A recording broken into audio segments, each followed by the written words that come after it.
High in the mountains of northern Thailand, in the notorious Golden Triangle, the fortunes of a remote hill tribe are turning. Gone are the dark days of opium farming. In its place, a crop that is both legal and lucrative. And thanks to Canadians' thirst for what they have to offer, the people of Doi Chang are at last raising their village out of poverty.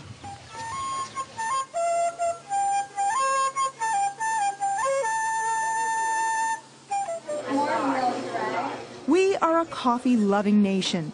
The average Canadian consumes nearly 1,000 cups every year. But increasingly, we're demanding more than a heady aroma and full-bodied taste. We want to know that the people who grow our beans are being paid fairly for their work. People like the Aka of northern Thailand.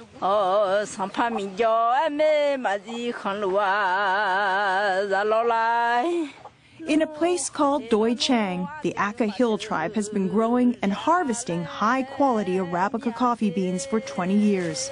But in spite of their hard work, discrimination, and unscrupulous coffee brokers have kept them from rising out of poverty.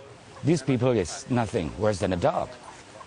Okay, they look down. That's why, the children, they're not to go to school. I may say, even teachers, they just look down at our people. Wicha Pramyong, a successful entrepreneur originally from southern Thailand, came to Doi Chang Village 10 years ago in answer to an Aka leader's request for help. We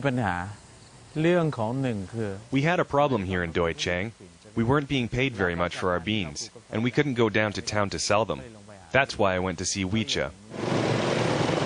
They couldn't go to town to sell their crop because they didn't have Thai ID, a document required of those born without proof of citizenship. And since the Aka were not born in city hospitals, but in their mountain villages, they had few, if any, rights. Just few of them that has the ID card. The people that have no ID card, the Thai ID card, you cannot go anywhere. You just have to be here. You go down, the police take you to the prison already. The Aka are no strangers to hardship. Living within South Asia's Golden Triangle, they were for decades opium farmers. At first, they grew and processed it legally for medicinal purposes. Then the drug traders arrived. This one is Indian rupee. At that time, we have two kinds. This is about 96.5% of the silver that they used to trade for opium all over in this area.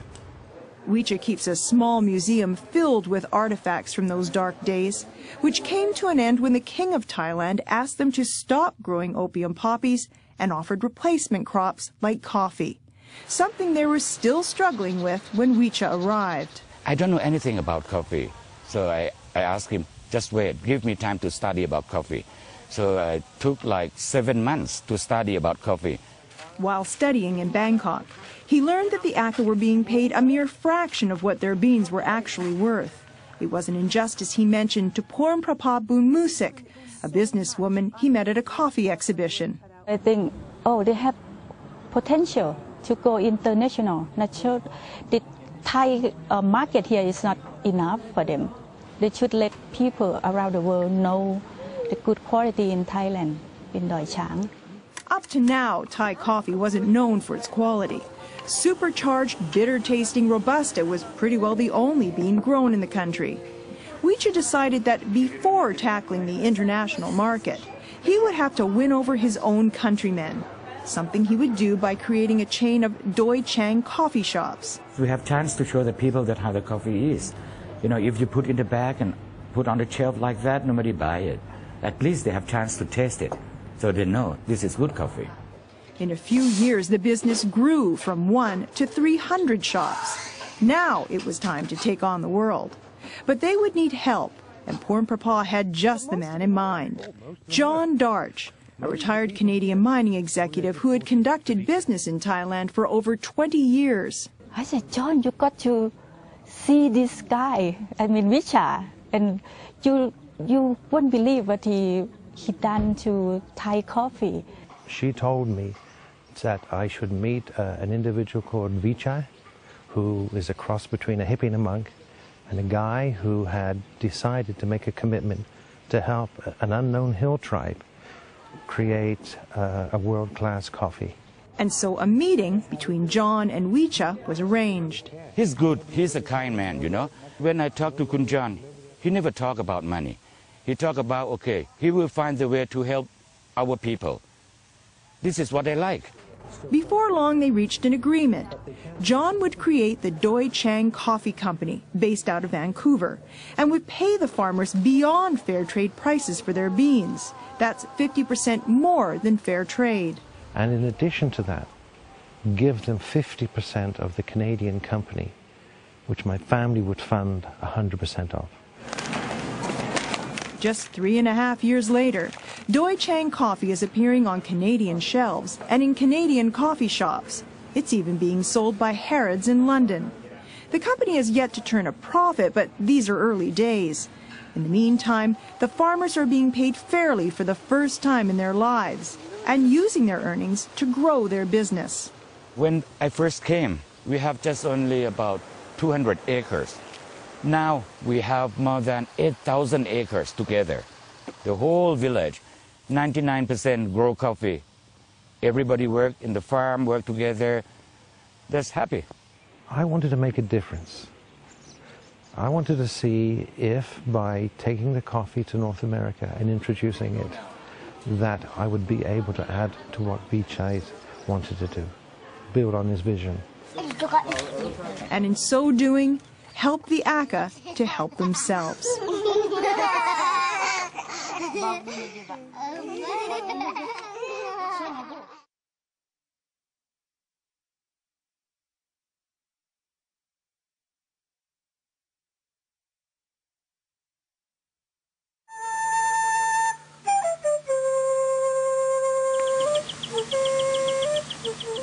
The monsoon season is finally relenting in northern Thailand. Now that the sun's making an increasing number of appearances, the coffee cherries are starting to turn red, a sign that they're ready to pick.